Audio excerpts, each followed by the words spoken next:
شهر رمضان الذي أنزل فيه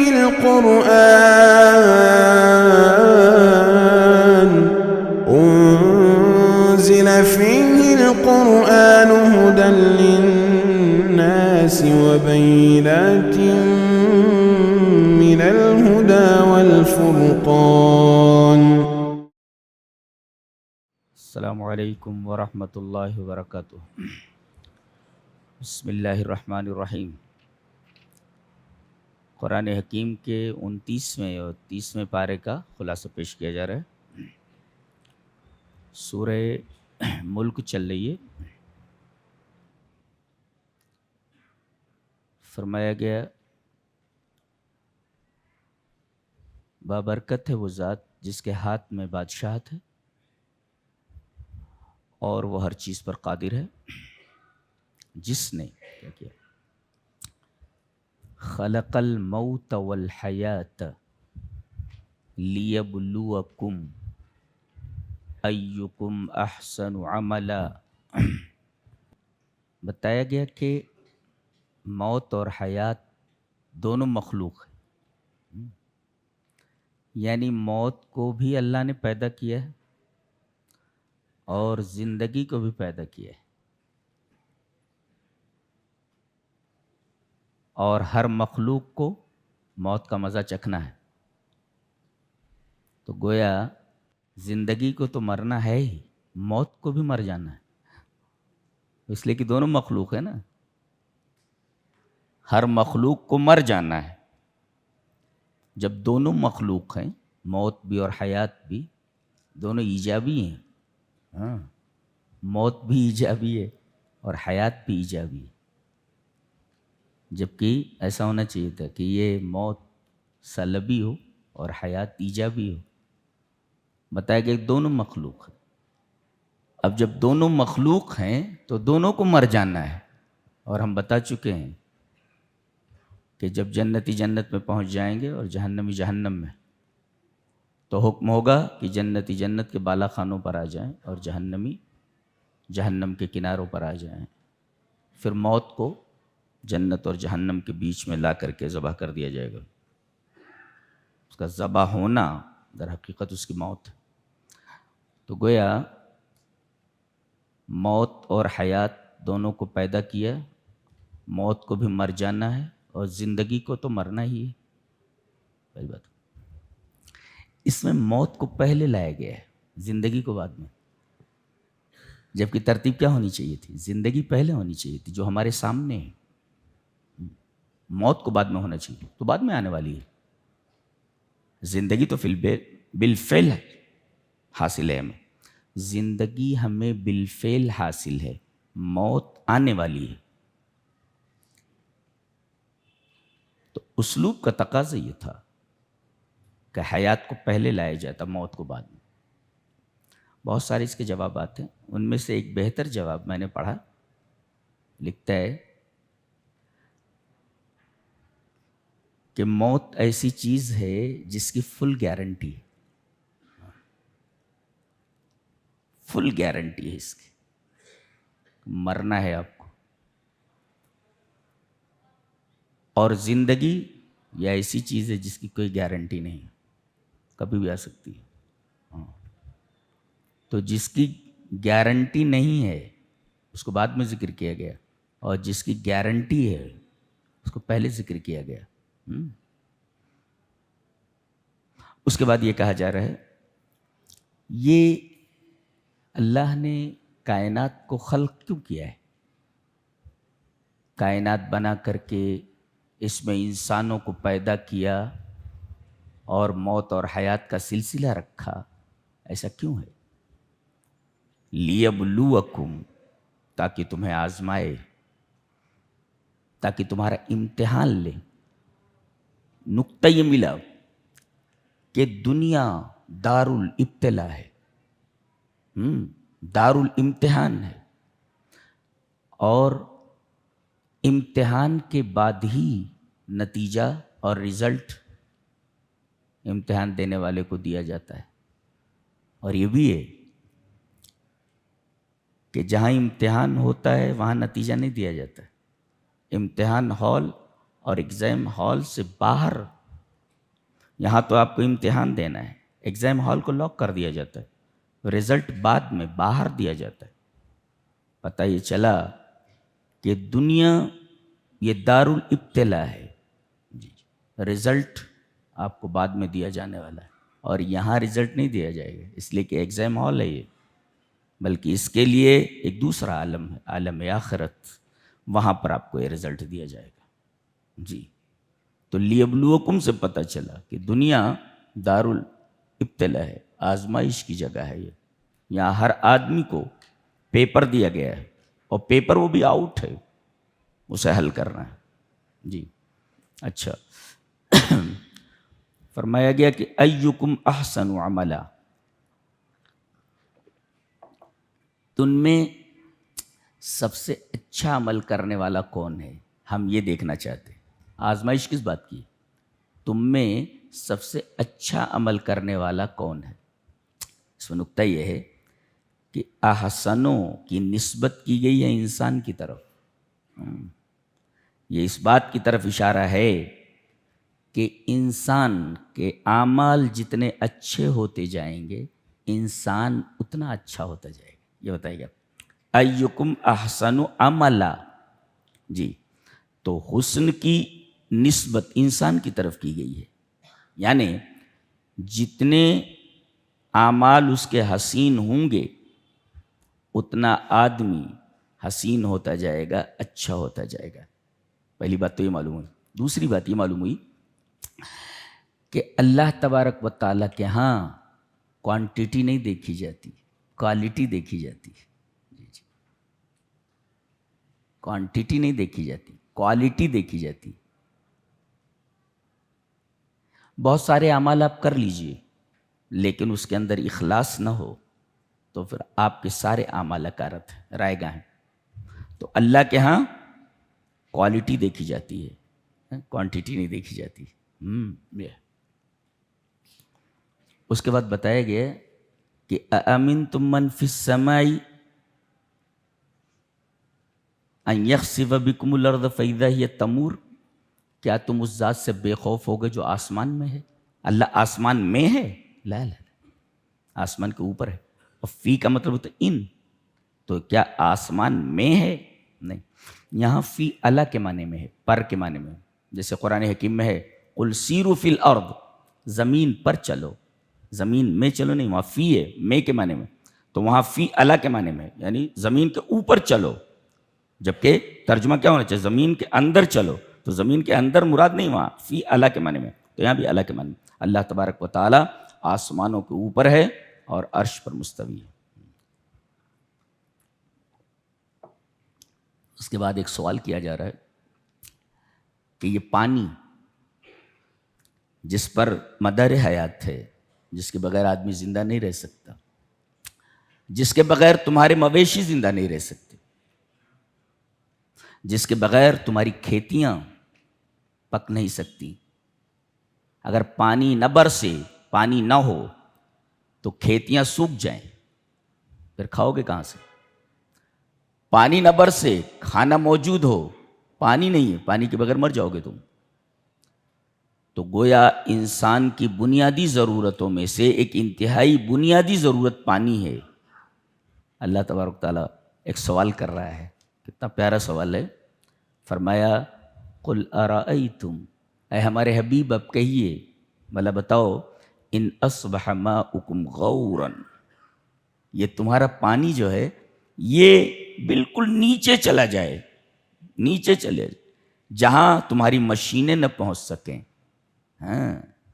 اور نہ تمہارے ڈول وہاں پہنچ سکیں جس سے تم پانی نکال سکو، پانی بہت نیچے چلا جائے، تو فَمَن يَأْتِكُم بِمَاءٍ مَّعِينٍ، تو یہ مائے جاری تمہارے پاس کون لا سکتا ہے؟ جواب دیا گیا کہ اللہ کے سوا کوئی اس پانی کو نیچے نہیں کر سکتا، اور نیچے کر دے تو اس کو کوئی اوپر نہیں لا سکتا۔ تو جب معاملہ پانی کا، تمہاری بنیادی ضرورت کا یہ معاملہ ہے کہ تم محتاج ہو اللہ تبارک و تعالیٰ کے، تو پھر اللہ تعالیٰ پر ایمان کیوں نہیں لاتے ہو؟ جی، یہ مشرکین کو خطاب کر کے کہا گیا. اچھا، اس کے بعد یہ فرمایا گیا کہ اے ہمارے حبیب آپ پاگل نہیں ہیں. ما انت بنعمت ربک بمجنون. مجنون کا مطلب لونیٹک یا میڈ، پاگل. تو آپ پاگل نہیں، اس لیے کہ کفار مکہ آپ کو کہتے تھے کہ یہ پاگل آدمی ہے. کیوں؟ اس لیے کہ یہ باپ دادا کے دین سے ہٹ کر باتیں کرتا ہے. آج بھی توحید کی بات کی جائے تو کہتے ہیں یہ بالکل نئی چیز ہے، ہم نے تو اپنے باپ دادا سے نہیں سنا. ارے بھائی، باپ دادا حجت ہیں تمہارے کہ دلیل حجت ہے؟ تو نبی کریم صلی اللہ علیہ وسلم کو پاگل کہا جاتا تھا.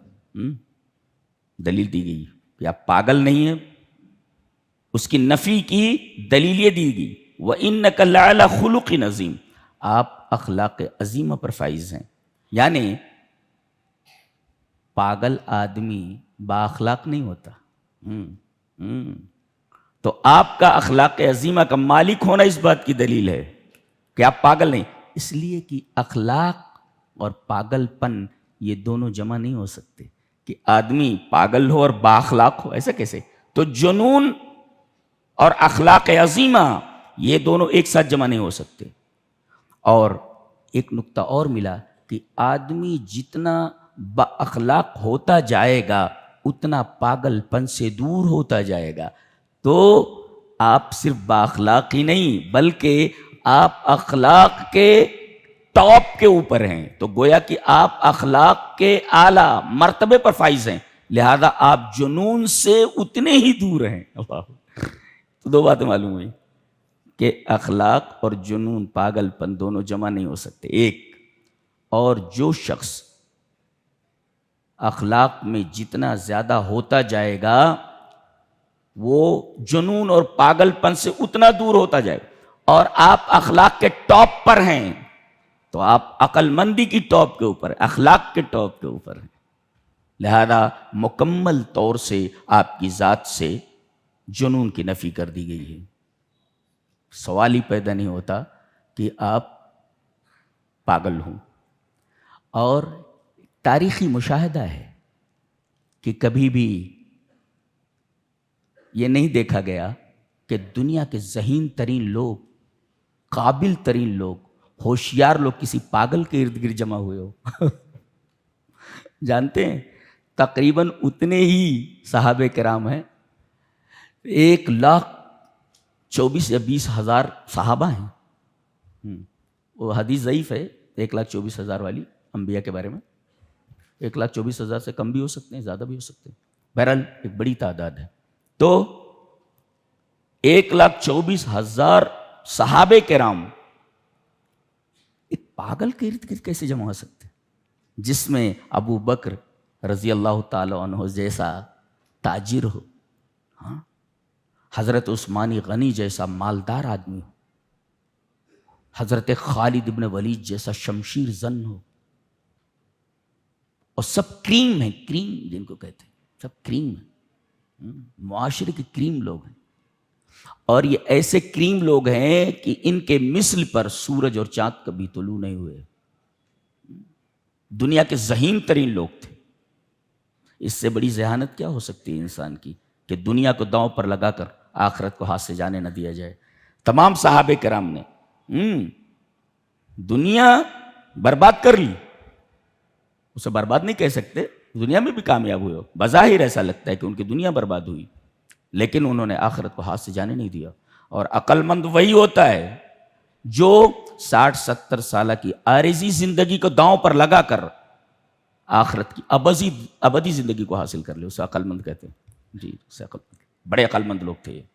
تو 1,24,000 ذہین لوگ، قابل لوگ ایک پاگل کے ارد گرد کیسے جمع ہو سکتے ہیں؟ تاریخ ابا کرتی ہے، انکار کرتی ہے. تاریخ کے اس پورے سلسلے میں دیکھا نہیں گیا کہ اتنے سارے ذہین لوگ کسی پاگل کے ارد گرد جمع ہوئے ہوں. اور ارد گرد جمع ہی نہیں ہوئے بلکہ اس کی باتوں کو نوٹ کرتے گئے. اس کی ایک پاگل کی حرکتوں کو نوٹ نہیں کیا جاتا. لوگ ہنستے ہیں اس کی حرکتوں کو دیکھ کر کے ہنستے ہیں. نوٹ نہیں کیا جاتا پاگل کی حرکتوں کو. یہاں تو لکھا گیا ہے کہ نبی کریم صلی اللہ علیہ وسلم مسکرائے, نبی کریم صلی اللہ علیہ وسلم ہنسے, نبی کریم صلی اللہ علیہ وسلم چلے, نبی کریم صلی اللہ علیہ وسلم اس طرح بیٹھے. اللہ اکبر. آپ کی زندگی کی ہر ادا کو نوٹ ڈاؤن کر لیا گیا ہے احادیث میں.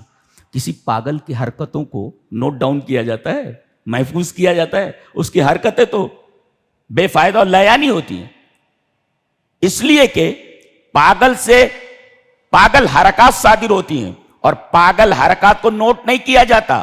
آپ کی زندگی کی تمام اداؤں کو نوٹ کیا جانا اس بات کی دلیل ہے کہ آپ پاگل پنے سے بالکل دور ہیں, اور یہ آپ کے اوپر ایک بہت ہی بیہودہ قسم کا الزام ہے کہ آپ پاگل ہیں. اس کے بعد ایک بستی کا تذکرہ ہے, ہم اس استدلال کرنا چاہیں گے. یہ بستی سعید ابن جبیر کی تفسیر کے مطابق یمن کے دارالسلطنت صنعا, آج پتہ نہیں اس کا دارالسلطنت کہاں ہے, پہلے یمن کا دارالسلطنت صنعا تھا. صنعا, یمن کے دارالسلطنت صنعا سے 6 میل کی دوری پر یہ بستی واقع تھی. راؤن کے یہ موبائل سے کیا کھیلنا ہے؟ بند کرو موبائل کو, موبائل بند کرو جی.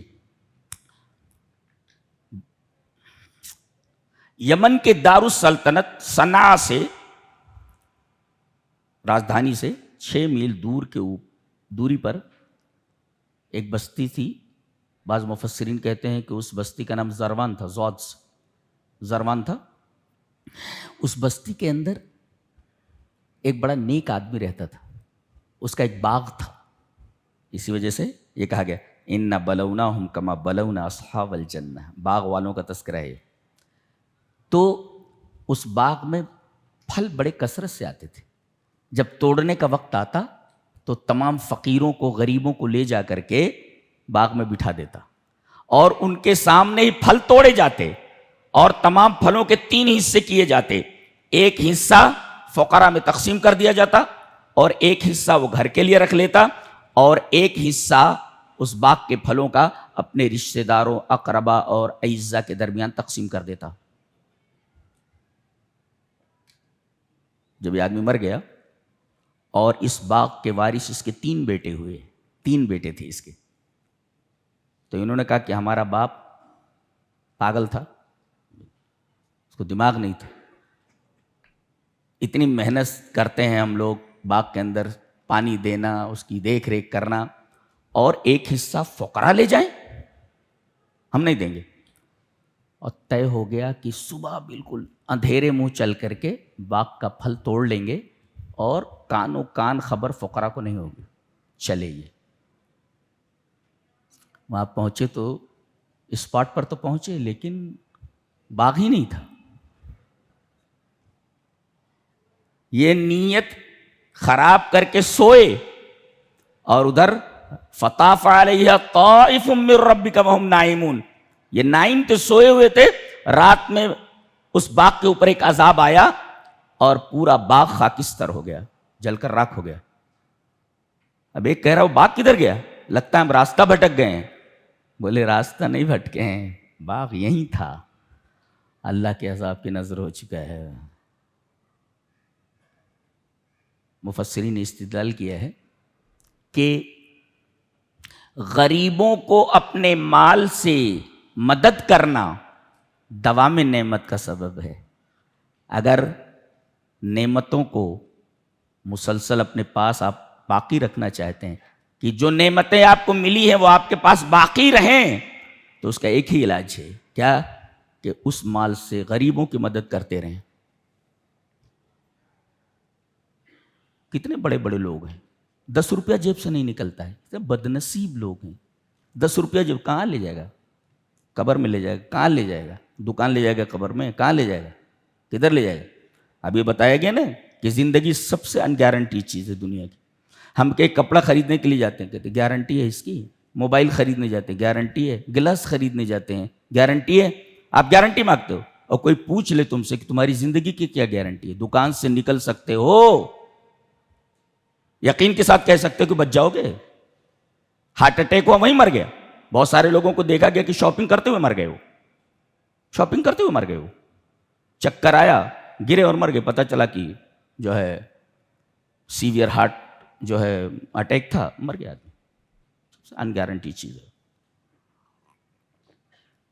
تو اپنے مال کو اگر محفوظ رکھنا ہے تو اپنے مال کو زیادہ سے زیادہ خرچ کرو، تو غریبوں پر اپنا مال خرچ کرنا دوام نعمت کا سبب ہے، دوام مال کا سبب ہے۔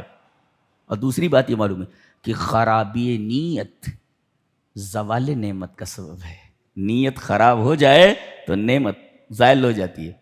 اور تیسرے، کبھی کبھی آدمی برا کام نہیں کرتا، خالی بری نیت ہی سے اللہ کا عذاب آ جاتا ہے۔ دیکھو ان کی نیت بری ہو گئی تھی جی، ابھی تو انہوں نے غریبوں کو دینا یا نہ دینا عمل میں لائے ہی نہیں تھے، یہ صرف انہوں نے نیت کی تھی۔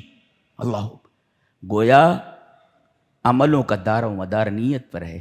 امام بخاری رحمہ اللہ نے اپنی جامع صحیح کا آغاز اسی حدیث سے کیا ہے، انما الاعمال بالنیات، تمام عملوں کا دار و مدار نیتوں کے اوپر ہے۔ اسی وجہ سے کہا گیا کہ اگر آدمی روزے کی نیت نہ کرے روزہ نہیں ہوتا، جی روزہ نہیں ہوتا اگر آدمی روزے کی نیت نہ کرے تو نیت اتنی اہم ہے۔ تو تین باتیں معلوم ہوئی، ایک تو یہ کہ غریبوں پر مال کا خرچ کرنا دوام نعمت کا سبب ہے، مسلسل اس کے پاس نعمت رہتی ہے، اور خرابی نیت کی خرابی یہ زوال نعمت کا سبب ہے۔ اور کبھی کبھی آدمی برا کام کرتا نہیں مگر برے کام کی نیت کر لیتا ہے، تو یہ برے کام کی نیت ہی عذاب لانے کا سبب بن جاتی۔ انہوں نے اپنی نیت بری کر لی تھی، نتیجہ کیا ہوا؟ باغ جل کر خاک ہو گیا۔ حضرت عیسیٰ علیہ السلام کے بارے میں ایک قصہ بیان کیا جاتا ہے، کہتے ہیں کہ اپنے ایک شاگرد کے ساتھ وہ ایک بستی کی طرف روانہ ہوئے، وہاں کچھ شاگردوں سے ملنا تھا۔ ان کے پاس 3 روٹیاں تھیں جو ان کے شاگرد کے ہاتھ میں توشے دان میں موجود تھی۔ ایک جگہ نہر دیکھی، پانی بہ رہا تھا، کہا اچھا ہے کہ کھانا کھا لیتے ہیں، نکالو اس میں سے، ایک روٹی تم کھا لو، ایک روٹی میں کھا لیتا ہوں، اور ایک روٹی رکھ لیتے ہیں، آگے ضرورت پڑ سکتی ہے۔ حضرت عیسیٰ نے ایک روٹی تو کھا لی، یہ دونوں روٹیاں کھا گیا، پیٹو تھا وہ، لالچی تھا۔ اب حضرت عیسیٰ علیہ السلام جب اگلی منزل پر رکے تو کہا کہ وہ روٹی نکالو، لاؤ کھا لیتے ہیں۔ کہنا ہی کر کے کہنے لگا حضرت ایسا ہے کہ جب میں کھا رہا تھا روٹی تو اچانک ایک کتا آیا اور وہ تیسری روٹی لے کر کے بھاگ گیا۔ حضرت عیسیٰ علیہ السلام سمجھ گئے کہ اس کی نیت خراب ہو گئی ہے، کہا کہ یہ ریت کے 3 ڈھیر بنائے، یہاں پر اس نے 3 بڑے بڑے ڈھیر ریت بنائے، ایک اتنا بڑا ڈھیر، اتنا بڑا۔ حضرت عیسیٰ علیہ السلام نے اللہ کے حکم سے تینوں ریت کے ڈھیروں کو سونا بنا دیا، سونا بن گیا، سونا بنا دیا۔ کہا کہ ایک ڈھیر میرا ہے اور ایک ڈھیر تیرا ہے، اور ایک ڈھیر اس سونے کا اس کا ہے جس نے روٹی کھائی ہے۔ تو ہی کر کے کہنے لگا حضرت وہ روٹی میں نہیں کھائی ہے۔ کہا کہ یہ تینوں ڈھیر تو ہی لے لے، لیکن اب میرے ساتھ تو نہیں چل سکتا، اس لیے کہ تیری نیت اچھی نہیں ہے۔ اور آپ اسے چھوڑ کر آگے نکل گئے۔ اب یہ ڈھیر کو اٹھا رہا ہے تو کافی وزنی ہے، تو اس نے کہا رات یہیں گزار لیتا ہوں، صبح بستی میں جا کر کے بیل گاڑی وغیرہ لاؤں گا، مزدور لاؤں گا، اور اس کو اٹھوا کر کے بیل گاڑی میں رکھ کر اپنے گھر چلا جاؤں گا۔ رات میں 3 ڈاکو آئے، ڈھیر 3 آدمی 1، فوراً اس کو قتل کر دیا، قتل کر دیا، گیا وہ۔ اس کے بعد انہوں نے کہا کہ اب رات یہیں گزار لیتے ہیں، صبح ناشتہ واشتہ کرنے کے بعد یہ تینوں ڈھیر لے کر کے چلے گئے۔ یہ ڈاکو 4 ہے، چاروں کی نیت خراب ہو گئی۔ کہا کہ یہ چوتھا جو ہے یہ نوسینس ہے، یہ پریشان کن ہے، یہ نہیں رہنا چاہیے، اس لیے کہ تقسیم برابر نہیں ہوگی. 3 کو اب 4 میں تقسیم کرنا ہے، ہاں تو اسے پوائنٹ میں لانا پڑے گا. پورا پورا لے لیتے ہیں، پورا پورا لے لیتے ہیں. تو یہ طے ہو گیا، اور یہ کہا کہ یہ پیسے لے، بستی سے جا کچھ کھانا لے کر کے آ جا، کھانا کھا لیتے ہیں اس کے بعد نکلتے ہیں. ان تینوں نے طے کہ جیسے آئے گا تیسے ہم اس کو قتل کر دیں گے تلوار سے. اور اس نے یہ سوچا کہ تینوں ڈھیر میں لے لوں، کھانے میں اس نے زہر ملا دیا، کھانے میں زہر ملا دیا اس نے. اب جیسے یہ کھانا لے کر کے پہنچا، تینوں نے تلوار سے اس کے اوپر حملہ کر دیا اور اسے قتل کر دیا، مر گیا وہ.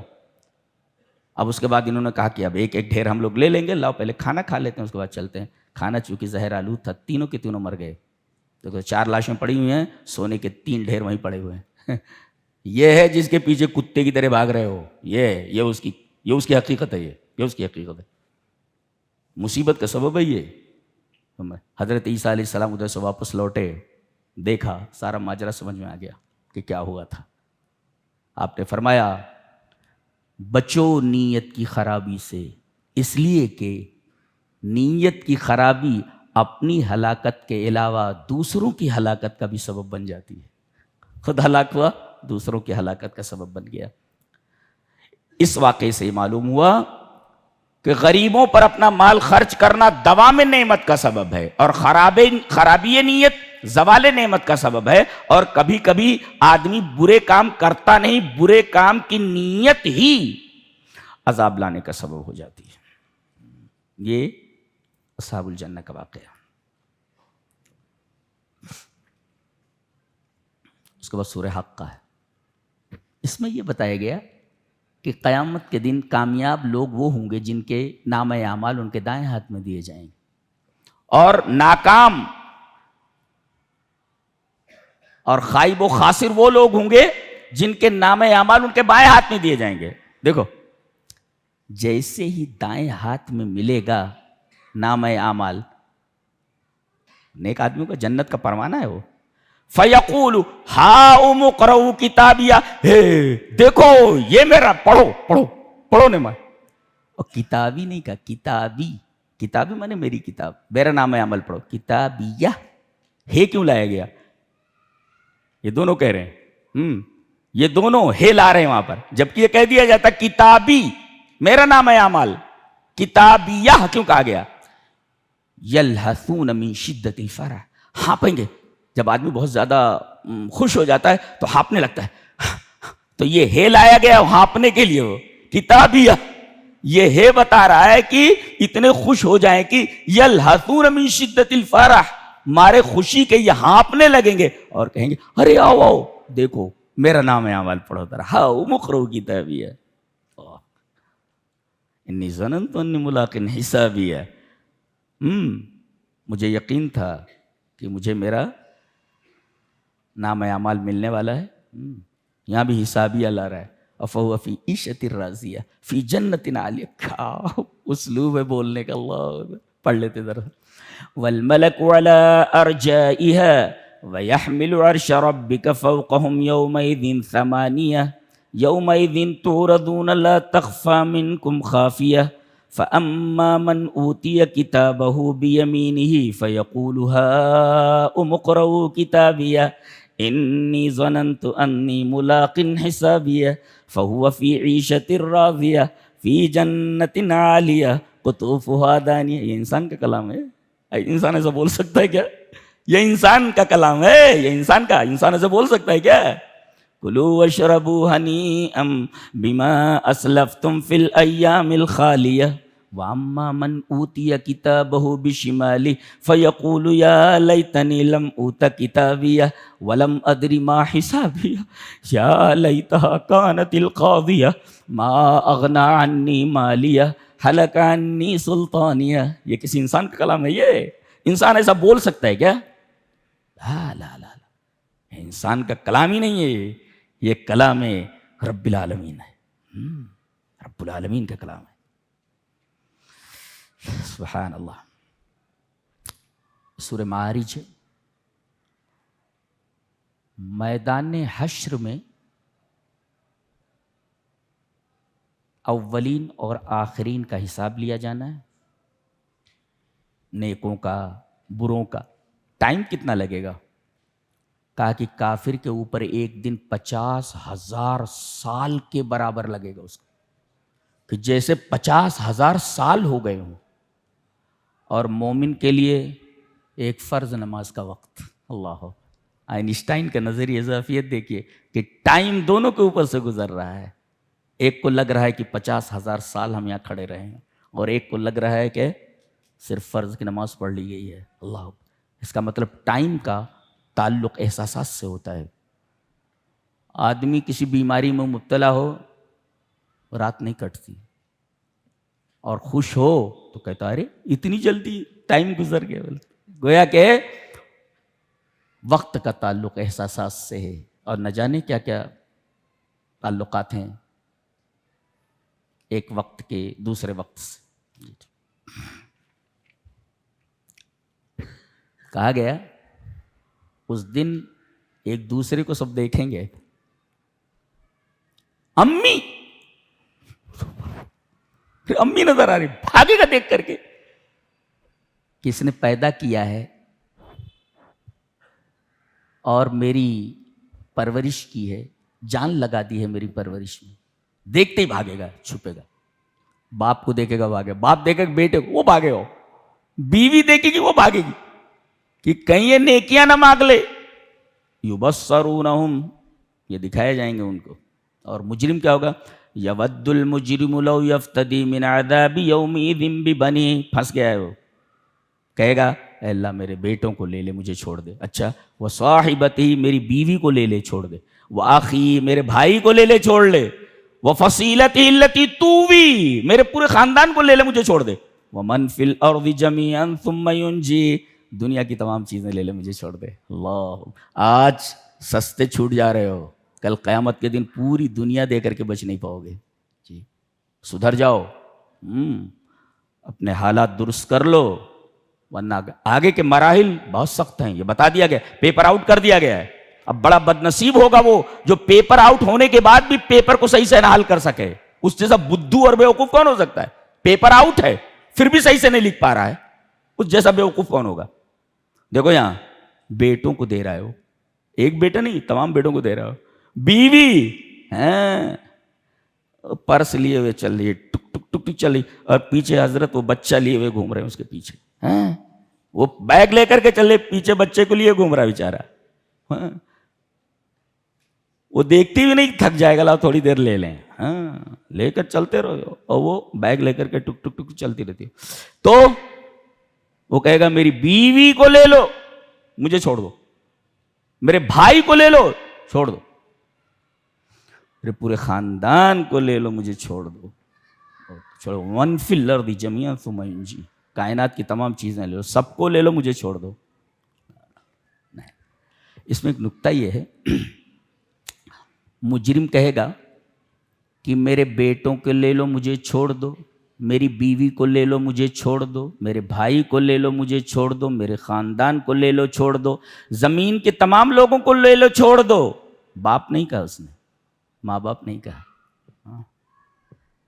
بھاگنے کی بات آئی تو ماں باپ کا تذکرہ ہے. یوم یفر المرء من اخیہ وامہ وابیہ، ماں بھاگے گی، باپ بھاگے گا. لیکن یہاں جب فدیہ دینے کی بات آئی کہ ان کو لے لو، مجھے چھوڑ دو، ماں باپ کے بارے میں اس نے نہیں کہا ماں باپ کو لے لو، مجھے چھوڑ دو. یہ ماں باپ کی عظمت کی دلیل ہے. اللہ اکبر. مجرم بھی نہیں بولے گا کہ ماں باپ کو لے لو اور چھوڑ دو. اللہ اکبر. یہ ماں باپ کی عظمت ہے. نہیں تو بول سکتا تھا بھائی بیوی دے رہا ہے وہ، بیٹوں کو دے رہا ہے وہ، تو ماں باپ کے بارے میں بھی بول سکتا تھا میرے ماں باپ کو لے لو، مجھے چھوڑ دو. لا لا لا لا، یہ ماں باپ کی عظمت ہے. اور مجرم کو معلوم ہے کہ اللہ تبارک و تعالیٰ نے اپنے حق کے بعد ماں باپ کا حق بیان فرمایا. اگر میں نے کہا کہ میرے ماں باپ کو لے لو، ابھی فرشتے جوتیاں لگانا شروع کر دیں گے. تو ماں باپ کی یہ عظمت ہے. تو ماں باپ ملے ہیں، قدر کر ڈالو، تمہاری جنت تمہارے ساتھ ہے. ان کی خوب خدمت کر لو. کتنے بوڑھے بیچارے ہیں جنہوں نے اپنی زندگی اپنے بیٹوں کے پیچھے لگا دی ہے، لیکن جب وہ ارذل عمر کو پہنچ گئے تو نہ بیٹا پوچھ رہا ہے اور نہ بہو پوچھ رہی ہے. یہ احسان کا بدلہ احسان نہیں ہے، غلط ہے. بعض تو دوائیوں کے لیے ترسا دیتے ہیں، اللہ ایسی اولاد کسی کو مت دے. بعض گھروں سے نکال دیتے ہیں، اللہ ایسی اولاد کسی کو نہ دے. بعض بچے اپنے ماں باپ کو مارتے ہیں، اللہ ایسی اولاد کسی کو مت دے، کسی کو. ماں باپ کی قدر کرو، ہاں، جنت لینا چاہتے ہو تو ان کی قدر کرو. بہت بڑی نعمت ہے وہ، بہت بڑی نعمت ہے.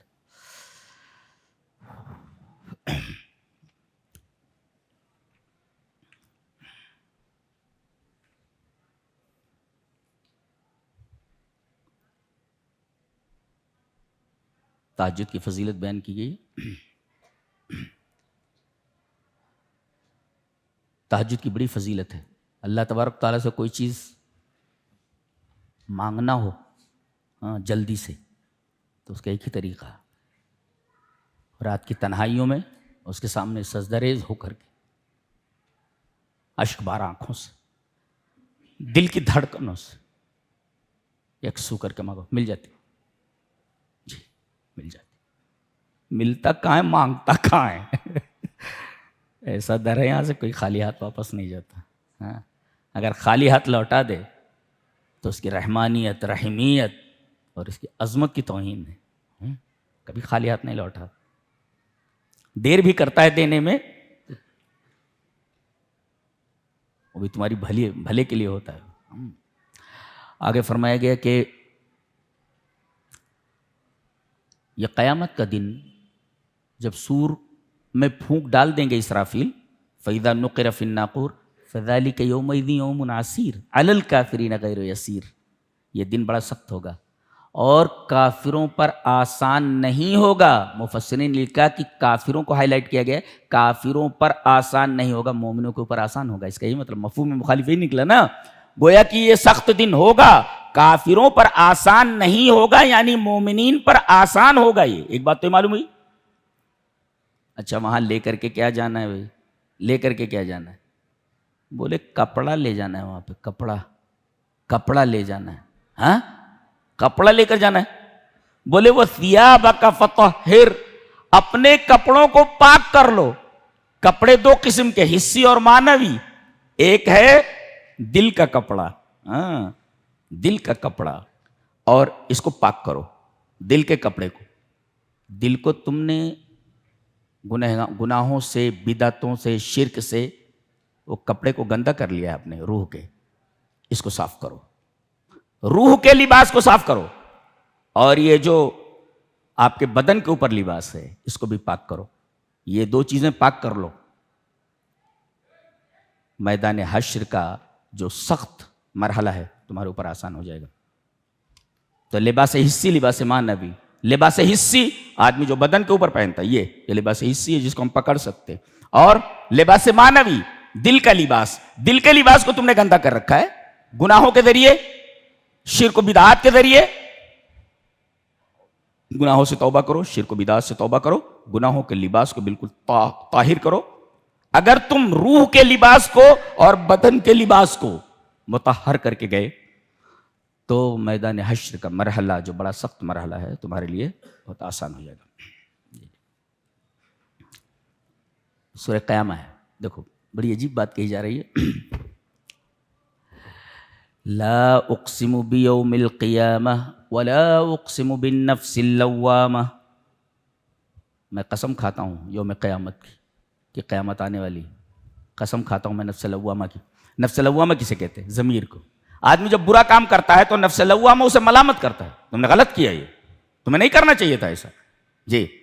اور اگر کوئی اچھی چیز کرتا ہے، اچھی بات کرتا ہے، اچھا عمل کرتا ہے تو اس کو سراہتا ہے، تم نے بہت اچھا کیا. تو کہتے ہیں نفس لوامہ کا یوم القیامت سے کیا تعلق ہے؟ بتایا کہ جب تمہارے بدن کے اندر ایک عدالت ہے، دل، اور بدن کے اندر عدالت لگی ہوئی ہے، اور نفس لوامہ اس عدالت کا قاضی ہے، اس عدالت کا جج ہے، کہ اگر تم برا کام کرتے ہو تو ڈانٹتا ہے، اچھے کام کرتے ہو تو سراہتا ہے. تو تمہارے بدن کے اندر ہی ایک جج بیٹھا ہوا ہے نا، ایک عدالت ہے. اس عدالت کے اندر ایک جج بیٹھا ہوا ہے جس کو نفس لوامہ کہتے ہیں. تو جب تم ایک چھوٹی عدالت کو مانتے ہو تو بڑی عدالت کے ماننے سے انکار کیوں ہے؟ ایک عدالت تو تمہارے اندر ہے نا, اس کو تو مانتے ہو نا. تو جب چھوٹی عدالت کو مانتے ہو تو یوم قیامہ کا انکار کیوں کرتے ہو جو بڑی عدالت ہے وہ؟ یہ بڑی اچھی دلیل ہے. لا اقسم بیوم القیامہ ولا اقسم بالنفس اللوامہ. پھر موت کا منظر پیش کیا گیا ہے, ترجمے سے پڑھ لینا کیسا منظر ہے اللہ. اس کے بعد سورہ دہر ہے, 5 سوالوں کے جوابات ہیں یہاں. دنیا میں کسی بھی سائنسداں نے, کسی بھی مفکر نے ان سوالوں کے جوابات نہیں دیے ہیں جی, جن سوالوں کے جوابات یہاں دیے گئے. پہلا سوال یہ ہے من این جاء, انسان کہاں سے آیا ہے, کہاں سے آیا ہے؟ سائنس کے پاس اس کا جواب نہیں. وہ تو کہتا تھا بندر تھا اور بندر سے پھر انسان بن گیا. بولے یہ دیکھیے جناب, بندر بن رہا تو تم حاضر تھے؟ نہیں حاضر تھے. لہٰذا سائنس کے بھی خلاف ہے, اس لیے کہ مشاہدے کے خلاف بات کر رہے ہو نا.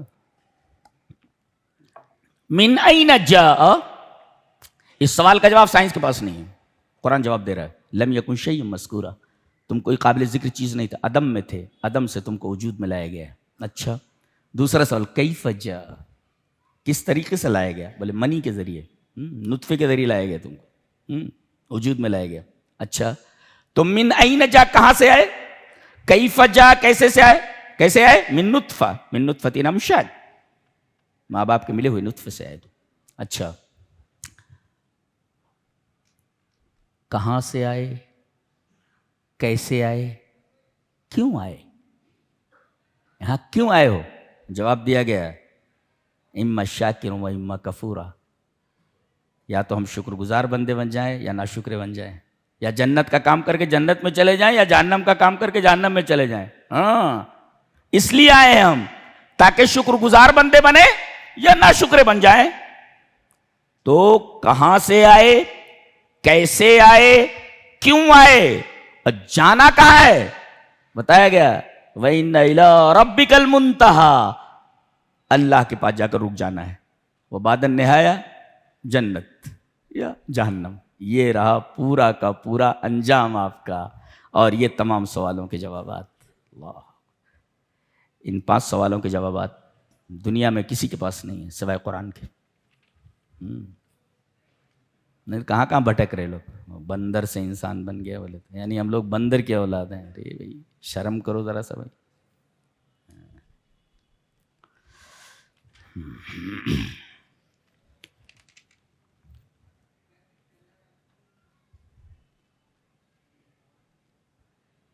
کہتے ہیں قیامت میں اتنی خوفناک حالت ہوگی, خوفناک منظر ہوگا کہ حضرت روح الامین جبرائیل علیہ السلام بڑے ادب سے کھڑے ہوئے ہوں گے, اور تمام ملائکہ صف در صف, آواز نہیں آ رہی ہوگی کسی کی. لا یتکلمون الا من اذن له الرحمن, کوئی بول نہیں سکتا جب تک اللہ اجازت نہ دے. اللہ, پاور دیکھ رہے ہیں ہمارے رب کا, اتنے بڑے بڑے فرشتے ہیں, یہ نوری مخلوق ہے. ایک لات مار دے تو پورا کا پورا پہاڑ زمین کے برابر ہو جائے, اتنی طاقتور مخلوق. یہاں تو تھوڑی سی طاقت ملتی ہے آدمی کو تو دادا گیری کرنے لگتا ہے زمین میں. اس کا چھین لے, اس کا کھینچ لے, دادا گیری کرنے لگتا ہے. یہ بتائیں گے ساری دادا گیری نکال دیتے جہنم میں. یہ فرشتے انتظار میں ہیں دادا گیری کرنے والوں کے, انتظار میں.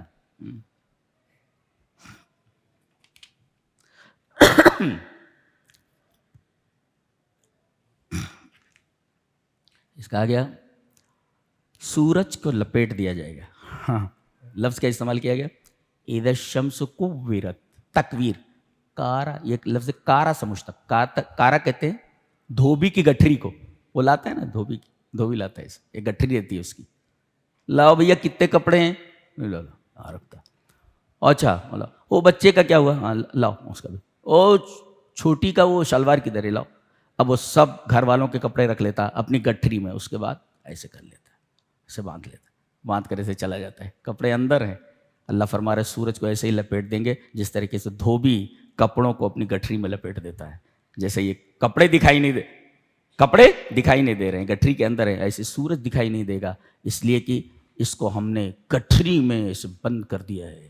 اذا شمس کورت, اب تک کوئی سائنسداں وہاں تک نہیں پہنچ سکا ہے, اتنا گرم ہے. ہزاروں میل کی دوری سے کوئی بھی آپ جہاز بھیجیں یا کوئی بھی آلہ بھیجیں پگھل جائے گا، وہاں تک نہیں پہنچ سکے. اللہ فرما رہا ہے اتنی بڑی چیز کو ہم ایسے ہی لپیٹ دیں گے جیسے دھوبی اپنی گٹھری میں کپڑے لپیٹ دیتا ہے. یہاں بھی دیکھیے اسٹائل کیا ہے، اسلوب دیکھیے. اذا الشمس كورت واذا النجوم انكدرت واذا الجبال سيرت واذا العشار عطلت واذا الوحوش حشرت واذا البحار سجرت واذا النفوس زوجت واذا الموءودة سئلت بأي ذنب قتلت واذا الصحف نشرت واذا السماء كشطت واذا الجحيم سعرت واذا الجنة ازلفت علمت. کیا اس طرح بھی کوئی بولتا ہے، اس طرح کوئی کلام کرتا ہے؟ یہ ہمارے رب کا کلام ہے. اور آپ دیکھ رہے دہشت، پہاڑ جو کھڑے ہیں ان کو چلا دیا جائے گا.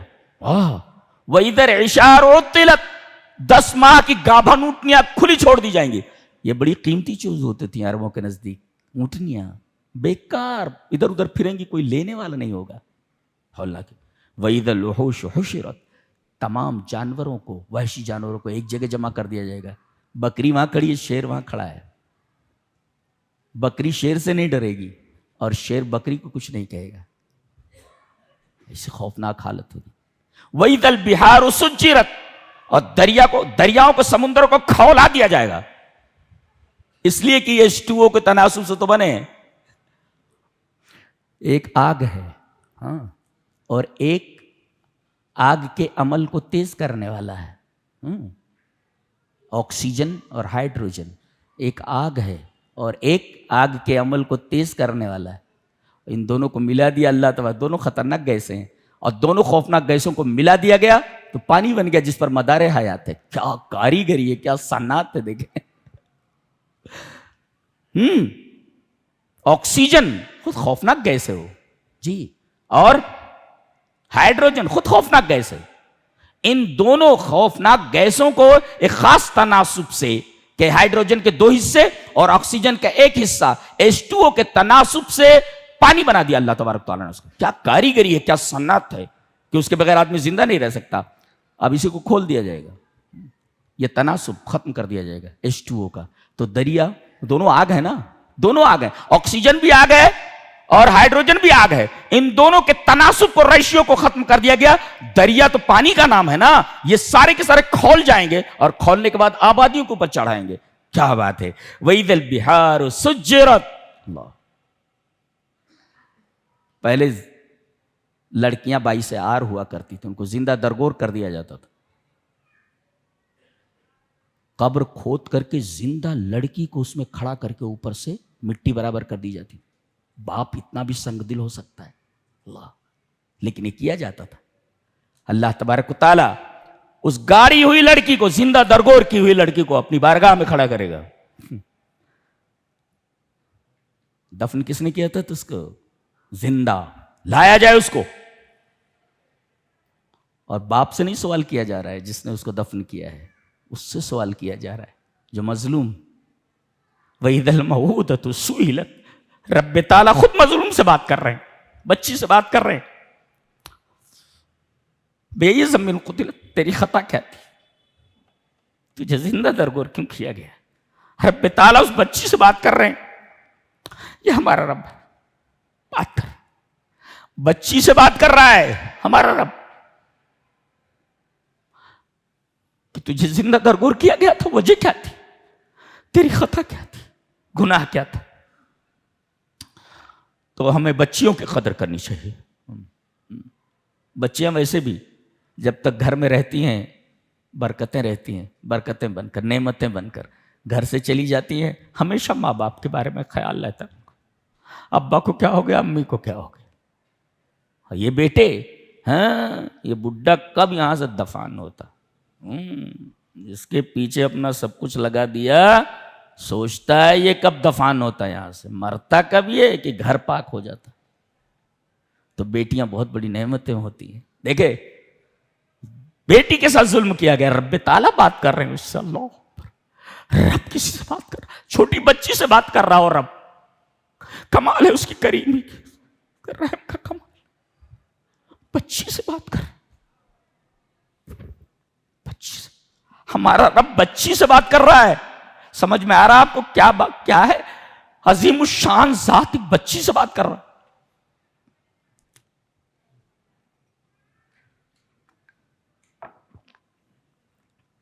اور پھر بڑے ہی باروب انداز میں کہا گیا وَإِذَا السَّمَاءُ كُشِطَتْ, ہم آسمان کی کھال کھینچ لیں گے. اللہ اکبر, جانوروں کی کھال کھینچی جاتی ہے تو آسمان کی کھال کھینچ لیں گے ہم. پاور دیکھ رہے ہیں آپ, آسمان کی کھال کھینچ لیں گے ہم. دیکھ کر کے اس کی پہنائیاں, کتنا وسیع ہے آسمان, ہمارے جہاز وہاں تک نہیں پہنچ سکتے, اتنا بڑا ہے. اس کے بارے میں کہا جا رہا ہے کھال کھینچ لیں گے اس کی ہم, تو آسمان کی کھال کھینچ لیں گے. پاور دیکھ رہے ہیں, پاور ہے. جو آسمان کی کھال کھینچ لے, اپنی منمانی کرو, تمہاری کھال کیسے کھینچی جائے گی وہ سمجھ میں آ جائے گا. تمہاری کھال کھینچ لی جائے گی. جو آسمان کی کھال کھینچنے کے لیے, تمہاری کھال کیسے کھینچ لے گا معلوم ہے آپ کو؟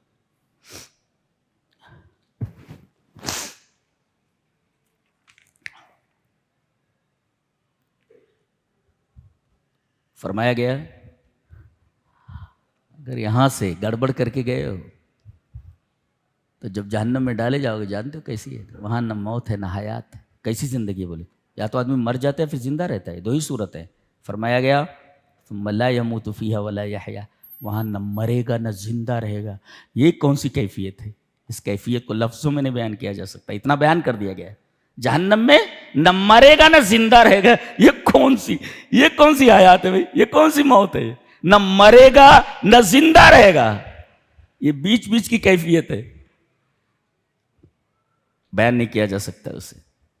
اور کہا گیا قد افلح من تزکا, کامیاب وہ ہوا جس نے اپنے نفس کا تزکیہ کر لیا. یہاں ہم ٹھہر کر تزکیہ کے اوپر بات کرنا چاہیں گے. تزکیہ کا مطلب ہوتا ہے دل کو صاف کر لینا. انبیاء اسی لیے آتے ہیں, آدمی کے نفس کو, لوگوں کے نفوس کا تزکیہ کریں, صاف کریں دل کو. اس لیے کہ دل صحیح ہو جائے تو پورا بدن صحیح ہو جاتا ہے. جی, تو دل کے تزکیے کی دو مؤثر بنیادیں ہیں. ایک مراقبت اللہ, اللہ تبارک و تعالیٰ کے بارے میں یہ سمجھنا کہ وہ ہمیں دیکھ رہا ہے. اور 3 باتیں ذہن میں رکھیں. اللہ تمہارے افکار و خیالات کو دیکھ رہا ہے. تم سوچ کیا رہے ہو, اللہ دیکھ رہا ہے. ہاں, تم سوچ کیا رہے ہو, تمہارے دماغ میں کیا چل رہا ہے, اللہ جانتا ہے. تو آدمی کو یہ خیال رہنا چاہیے کہ ہم جو سوچ رہے ہیں, ہماری سوچوں کے اوپر بھی پہرا بیٹھا ہوا ہے. اللہ دیکھ رہا ہے تم سوچ کیا رہے ہو. تمہارے افکار فاسدہ ہیں یا افکار طیبہ ہیں؟ کون سے افکار ہیں؟ اچھا, اور پھر نعلم ما توسوس بہ نفسک, تمہارے دل میں کیا چل رہا ہے وہ بھی ہم جانتے ہیں. تمہارے دماغ میں کیا چل رہا ہے وہ بھی ہم دیکھ رہے ہیں, اور تمہارے دل میں کیا چل رہا ہے وہ بھی ہم دیکھ رہے ہیں. اچھا, تیسرے یعلم خائنۃ الاعین, تمہاری آنکھ, تمہاری پلک کس انداز سے جھپکی ہے کسی لڑکی کو دیکھ کر کے, کسی عورت کو دیکھ کر کے, ہم آنکھوں کی اس خیانت سے واقف ہیں. اللہ اکبر. آنکھوں پر پہرے بٹھا دیے گئے ہیں, دل کے اوپر پہرے بٹھا دیے گئے ہیں, دماغ کے اوپر پہرے بٹھا دیے گئے ہیں. تمہارے افکار پر ہماری نظر ہے, تمہارے دماغ میں کیا چل رہا ہے, تمہارے دل میں کیا چل رہا ہے, اس پر بھی ہماری نگرانی ہے, ہم دیکھ رہے ہیں. اور تمہاری پلک کس انداز سے جھپکی ہے, ہم کو اس بات کا بھی علم ہے. اگر یہ تینوں چیزیں آدمی کے ذہن میں ہوں تو اس کو کہتے ہیں مراقبت اللہ, اللہ تبارک و تعالیٰ کی نگرانی کا احساس کرے آدمی. اور دوسرے ذکر اللہ, اللہ تبارک و تعالیٰ کا ذکر کرے. دیے کہا کہ قد افلح من تزکا وذکر اسم ربہ فصلی, اللہ کا ذکر. تو ایک تو مراقبہ, یہ سوچنا کہ ہمارے افکار کے اوپر اللہ کی نظر ہے, ہمارے دلوں میں گزرنے والے احساسات پر اس کی نظر ہے، ہماری آنکھ کس انداز سے جبکہ اس پر نظر ہے. مراقبہ ہوا، نگرانی کا خیال، اور وَذَكَرَ اسْمَ رَبِّهِ فَصَلَّى، اللہ تبارک تعالیٰ کا ذکر کرتے رہیں. اس کو یاد کرتے رہیں گے تو دل کا تزکیہ ہوتا رہے گا. کہا گیا کہ تم دنیا کی زندگی کو ترجیح دیتے ہو، آخرت بہتر ہے، باقی رہنے والی. دلیل بھی دے دی گئی کہ دنیا کی زندگی یہ عارضی ہے اور آخرت کی زندگی باقی ہے. تو باقی بہرحال عارضی سے تو بہتر ہوتا ہی ہے، لہذا دعوے کی دلیل یہاں مہیا کر دی گئی. جی جی.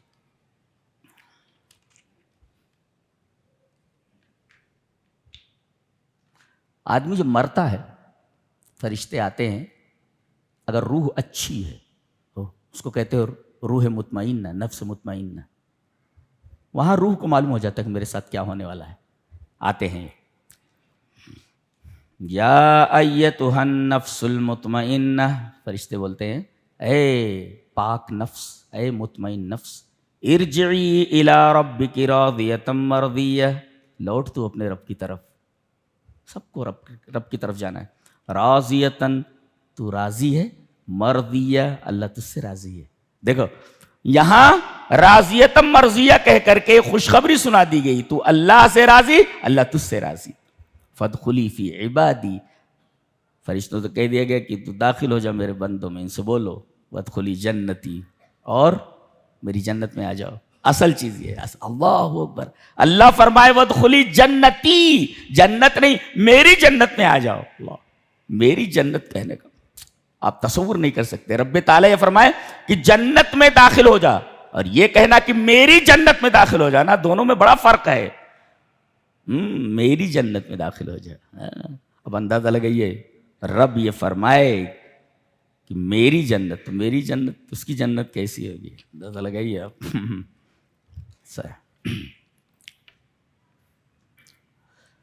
سورہ علق ہے، اس میں اقرا سے، پڑھائی سے اس سورت کا آغاز ہو رہا ہے، اور اقترب، اللہ سے قریب ہو جا، اس پر ختم ہو رہی ہے. سورہ علق جس کی ابتدائی آیات سب سے پہلے اتری ہیں، پہلی وحی کے پہلے جملے کا پہلا ورڈ اقرا، پڑھ. تو اس سورت کا پہلا لفظ ہے اقرا، پڑھ، اور ختم اقترب، اللہ سے قریب ہو جا. مفسرین کہتے ہیں اللہ نے یہ بتایا ہے کہ جو پڑھائی، جو تعلیم انسان کو اللہ کے قریب نہ کر سکے، وہ تعلیم بالکل بیکار ہے، سود مند نہیں ہو. جو پڑھائی، جو تعلیم، جو ایجوکیشن بندے کو اللہ کے قریب نہ کر سکے، وہ پڑھائی بیکار ہے. اصل پڑھائی یہ ہے کہ وہ پڑھائی، وہ تعلیم، وہ ایجوکیشن آپ کو اللہ تبارک و تعالیٰ کے قریب کر دے.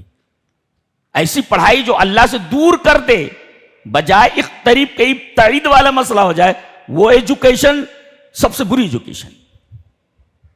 تو ایسی تعلیم حاصل کرو جو تعلیم آپ کو اللہ کے قریب کر دے، اور وہ تعلیم دینی تعلیم. لیلۃ القدر، سورہ قدر ہے. آج سب آئے ہوئے ہیں. یہ فرشتہ جو پورے قرآن کو لے کر کے 23 سالوں میں نبی پر آیا ہے موجود ہے ادھر، موجود ہے ادھر، اور وہی نہیں آیا ہے. اتنے فرشتے آئے ہوئے ہیں کہ کہا گیا کہ یہ قدر ہے. قدر کا ایک مطلب ہوتا ہے تنگی، تنگی. ہاں، قدر کا ایک مطلب ہوتا ہے عزت، تو عزت کی رات ہے یہ اللہ. اور قدر کا ایک مطلب ہوتا ہے تنگی، یعنی زمین تنگ ہو گئی ہے. اتنے فرشتے آئے ہوئے ہیں کہ کہیں تل رکھنے کی جگہ نہیں ہے، فرشتے وہاں موجود ہیں اللہ. اور ساتھ میں روح الامین ہے. تنزل الملائکۃ والروح فیہا، اس رات میں ملائکہ اترتے ہیں اور روح الامین اس کتاب کو لے کر کے اسی رات کو آیا ہے. یہ جی اسی رات کو لے کر اس کتاب کو آیا ہے. لیلۃ القدر میں یہ کتاب اتری ہے. گویا اس رات میں جہاں ہم بیٹھے ہوئے ہیں، ہو سکتا ہے 21ویں ہو، 23ویں ہو، 25ویں ہو، 27ویں ہو، 29ویں ہو. نبی اکرم صلی اللہ علیہ وسلم فرمایا 5 طاقراتوں میں سے تلاش کرو. بعض مساجد کے اندر دیکھو کہ دیگر طاقراتوں کو نظر انداز کر دیا جائے، ایک آدمی بھی نہیں دکھتا. واہ واہ واہ، شریعت آپ کے باپ کی ہے، شریعت آپ کے باپ کی ہے، تم نے بنائی ہے شریعت؟ کس نے کہا ہے کہ 27ویں ہی یہ لیلۃ القدر ہے؟ آپ نے کہا کہ 5 طاقراتوں میں تلاش کرو، تمہارے باپ کی شریعت ہے۔ نبی نے کہا 5 طاقراتوں میں تلاش کرو، تم صرف 27 کو آ رہے، پھر اور 4 طاقراتیں کہاں ہیں؟ تم نے شریعت اپنے باپ کی سمجھ رکھا ہے۔ تو تنزل الملائکۃ والروح فیہا، اس میں تمام فرشتے اترتے، تل رکھنے کی جگہ نہیں رہتی۔ اور یہ رات جس کو مل جائے بہت خوش نصیب ہے وہ، کیا؟ لیلۃ القدر خیر من الف شہر، 1000 مہینوں کی عبادت کا ثواب اسے مل جائے گا۔ اتنی بڑی رات ہے یہ، اور یہ رات اتنی عظیم رات کیوں ہوئی؟ اس لیے کہ اسی رات کے اندر سب سے عظیم کتاب اتری ہے، یہ قرآن حکیم، جس کو ہم نے چھوڑ رکھا ہے، دیکھو ہم پڑھتے نہیں ہیں۔ اس کو پڑھیے، روئیے، ایسی ایسی چیزیں ہیں، روتے روتے ہچکیاں بچ جائیں گی آپ کی۔ اس کتاب سے دور ہے نا، اسی وجہ سے ہمارے دل سخت ہو گئے۔ اب جب دل سخت ہو جائے تو شیطان بڑی آسانی سے آپ کو دنیا کی طرف مائل کر لیتا ہے، پھر دنیا کے ہو کر کے رہو، کلاب الدنیا بن جاؤ، دنیا کے کتے بن جاؤ، ہاں دنیا کے کتے بن جاؤ، دنیا کا کتا بنا دیتا ہو۔ اچھا، قدر کی رات میں نازل ہوئی، اتنی عظیم الشان کتاب ہے کہ جس رات میں یہ کتاب اتری ہے اسے 1000 مہینوں کی عبادت کے برابر کر دیا۔ اتنی عظیم الشان بک ہے یہ جس کو ہم لوگوں نے ادھر ادھر ڈال رکھا ہے۔ معمولی کتاب ہے وہ، معمولی کتاب نہیں ہے۔ تو وہ بڑے خوش نصیب ہو سکتے آج ہی ہو۔ 3 رات تو ہم لوگ جاگ چکے ہیں، 21ویں، 23ویں اور 25ویں، یہ 27ویں 29ویں بھی ہو سکتی، تو ہو سکتا ہے آج ہی ہو جی۔ تو پوری رات آپ کے ذہن میں یہ بات رہنی چاہیے کہ ہم فرشتوں کے درمیان ہیں، روح الامین ہے ساتھ میں، ادھر ادھر کہیں نہ جائیں، فضولیات اور لغویات میں مشغول نہ ہوں۔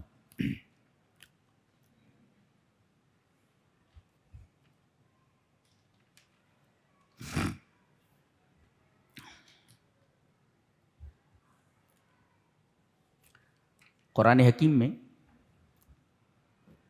3 ناموں سے صورتیں آئی ہیں، اور انسانوں کی 3 ہی قسم ہوتی، ایک مومنون، دوسرے کافرون،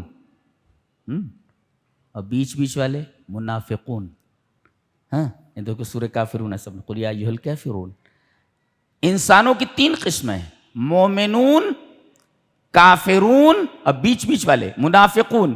اور عجیب بات یہ ہے کہ تینوں نام سے صورتیں آئی ہیں۔ یہ سورہ کافرون ہے، 18واں پارہ شروع ہوتا ہے سورہ مومنون سے، سورہ مومنون ہے، اور سورہ منافقون 28ویں پارے میں۔ تو سورۃ المومنون، سورۃ الکافرون اور سورۃ المنافقون، تینوں سے آئی۔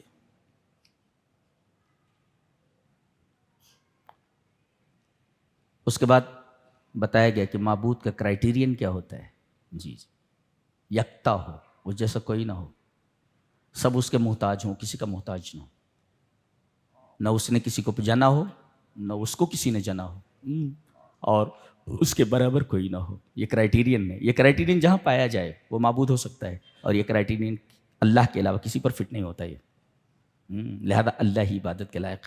اس کے بعد سورہ فلق ہے، سورہ ناس ہے۔ دیکھیے اس میں ایک عجیب بات یہ ہے کہ سورہ فلق میں اللہ کی ایک صفت جو مستعاذ بہی ہے، اس کے ذریعے 4 چیزوں کے شر سے پناہ مانگی گئی۔ صفت ایک ہے، اور اس صفت کے واسطے سے 4 چیزوں کے شر سے پناہ مانگی گئی ہے۔ شر الزمان، زمانے کے شر سے۔ زمانہ کیا ہے؟ قاسق، جی رات زمانہ ہے، اس سے پناہ مانگی گئی، رات کی برائی سے، رات کے شر سے، اس لیے کہ سارے شرور تو رات ہی میں اٹھتے ہیں۔ اکثر گناہ تو رات ہی کے اندر ہوتے ہیں نا، رات کی تاریکیوں میں کیے جاتے ہیں۔ تو اس رات کی تاریکیوں کے شر سے محفوظ کرو، شر الزمان، ومن شر ہاں شر المخلوقات، شر المخلوقات میں شیاطین جن اور انس، انسانوں میں کے بھی شیطان ہوتے اور جنوں میں کے بھی شیطان ہوتے. اب ظاہر ہے کہ شیاطین تو شر ہی پھیلاتے ہیں، تو اے اللہ ہمیں شیطان انس اور شیطان جن کے شر سے پناہ دے. یہ شر المخلوقات سے پناہ ہے. اور غاسق شر الزمان یعنی رات، اس کے شر سے پناہ دے. ومن شر النفاثات، نفاثات معنی جادوگر، جادوگر جادو کرنے والیاں، یعنی سب سے برا عمل، شر الاعمال، تمام عملوں میں سب سے زیادہ برا عمل جادو ہے. ہاں جادو ہے، اس سے پناہ مانگی گئی. ومن شر حاسد اذا حسد، اور حسد سے پناہ مانگی گئی ہے. جی تو اللہ کی ایک صفت کے ذریعے 4 چیزوں کے شر سے پناہ مانگی گئی. صفت ایک ہے اور 4 چیزیں ہیں، ان کے شر سے پناہ مانگی گئی. اس کا الٹا آپ دیکھیں کہ یہاں سورہ ناس کے اندر اللہ کی 4 صفتوں کے حوالے سے ایک چیز کے شر سے پناہ مانگی گئی. الٹا ہے بالکل. جی قل اعوذ برب الناس، بس اتنا. ایک ملک الناس، 2 الہ الناس، 3 صفتوں کا حوالہ دے کر کے ایک چیز کے شر سے پناہ مانگی گئی. کیا؟ من شر الوسواس. وسواس سمجھتے ہیں؟ یہ شیطان کا آلہ کار ہے، اندر بیٹھا ہوا ہے وہ، اور شیطان اس کو اپنے مطابق بنا لیتا ہے. پھر شیطان جو کہتا ہے نفس وہی کرتا ہے. اس کا مطلب یہ ہوا کہ یہ 4 چیزیں جن سے پہلے سورہ فلق میں پناہ مانگی گئی، یہ سب باہر سے آتی ہیں، اور سورہ ناس میں جس چیز سے پناہ مانگی گئی ہے وہ اندر ہے، مارے آستی ہے. وہ دشمن اگر سامنے ہو تو لڑا جا سکتا ہے، لیکن دشمن اگر اپنے اندر ہی ہو، مارے آستی ہو، اس سے بچنا بہت مشکل ہے. تو اسی وجہ سے اللہ تبارک و تعالیٰ کی 3 صفتوں کے ذریعے اس ایک شر سے پناہ مانگی گئی ہے. اللہ الذی یوسوس فی صدور الناس من الجنۃ والناس. یہ رہا قرآن حکیم کے تعلق سے کچھ باتیں آپ کو پیش کی ہیں. دعا کر لیں. اللہ تبارک و تعالیٰ سے ہم دعا گو ہیں کہ اللہ جو کچھ پڑھا گیا تیرے کلام کو، جو کچھ سنا گیا، پڑھنے اور سننے کے بعد اس پر عمل کرنے کی توفیق عطا فرما. اے اللہ ہماری زندگیوں میں قرآن کو داخل کر دے. اے اللہ زندگی ہماری گزرے تو ایمان اور توحید کے ساتھ گزرے، موت آئے تو ایمان اور توحید پر. اے اللہ ہمارے بوڑھوں کو بخش دے، ہمارے جوانوں کو بخش دے، ہمارے بچوں کو اپنے دین کی راہ میں قبول فرما، ہماری بچیوں کو بخش دے، ہماری ماں اور بہنوں کو بخش دے. اے اللہ ہماری خطاؤں کو نہ دیکھ، اپنے رحم و کرم کو دیکھ. ہم اعتراف کرتے ہیں اپنے گناہوں کا، تو اے اللہ ہم اپنے تمام گناہوں کے معترف ہیں، ہمیں معاف کر دے. اے اللہ ہم میں سے جو بیمار ہیں اے اللہ انہیں شفائے کامل اور عاجل عطا فرما. اے اللہ ہم میں سے جو پریشان حال ہیں ان کی پریشانی کو دور فرما دے. اے اللہ ہم میں جو لوگ کسی بھی تکلیف میں مبتلا ہوں اے اللہ اپنے اس قرآن حکیم کی برکت سے ان کی تکلیفوں کو دور فرما دے. اے اللہ ہمارے عملوں کو قبول فرما، ہماری نمازوں کو قبول فرما، ہمارے قیام اللیل کو، تراویح کو قبول فرما. اس مہینے میں کیے گئے صدق و خیرات کو قبول فرما. ہماری زکوٰۃ کو قبولیت کا شرف عطا کر دے. اے اللہ ہمیں معلوم ہے کہ ہمارے عمل ٹوٹے پھوٹے ہیں، مگر اگر تو قبول کر لے تو اعمال سب سے عظیم ہو جائے. ہمیں معلوم ہے کہ ہمارے اعمال نقص لیے ہوئے ہیں، کمیاں لیے ہوئے ہیں. اے اللہ تو ہمارے عملوں کو کامل کر دے. ہمارے اعمال ناقص ہیں، ہمارے عملوں کو کامل کر دے. اے اللہ ہماری بہنوں، ہماری ماؤں، ہماری بچیوں، ہمارے بوڑھوں، نوجوانوں، ان کی تمام جائز تمناؤں کو تکمیل تک پہنچا. اے اللہ ان کی جائز تمناؤں کو قبول فرما، ان کی جائز تمناؤں کو پوری فرما. اے اللہ دنیا میں جہاں جہاں مسلمان ہیں ان کے حالات درست فرما دے. ہمارے ملک عزیز ہندوستان کے اندر دیگر مذاہب کے ساتھ ہمارا رابطہ اچھا کر دے. ہمیں فسادات سے اور بگاڑ سے محفوظ فرما. ہم کہیں فساد کا سبب نہ بنیں، اس سے محفوظ فرما. اے اللہ، ہمیں اس لائق بنا کہ ہم اس ملک کے دوسرے مذاہب کے لوگوں کے لیے ایک بہترین نمونہ بن سکیں اور ملک کی ترقی میں ہم حصہ لیں، اسے آگے بڑھائیں. اے اللہ، جب تک زندہ رکھ، ایمان اسلام احسان کے اوپر زندہ رکھ. موت دے تو ایمان کے اوپر موت دے، توحید کے اوپر. اے اللہ، ہمیں قبر کے عذاب سے محفوظ فرما، حشر کے حساب کو آسان فرما، اعمال کو دائیں ہاتھ میں دینے کی توفیق فرما، پل صراط پر چلنا آسان فرما، جہنم سے محفوظ فرما، جنت میں داخلہ فرما اور جنت میں جنت الفردوس عطا فرما. وآخر دعوانا الحمد للہ رب العالمین.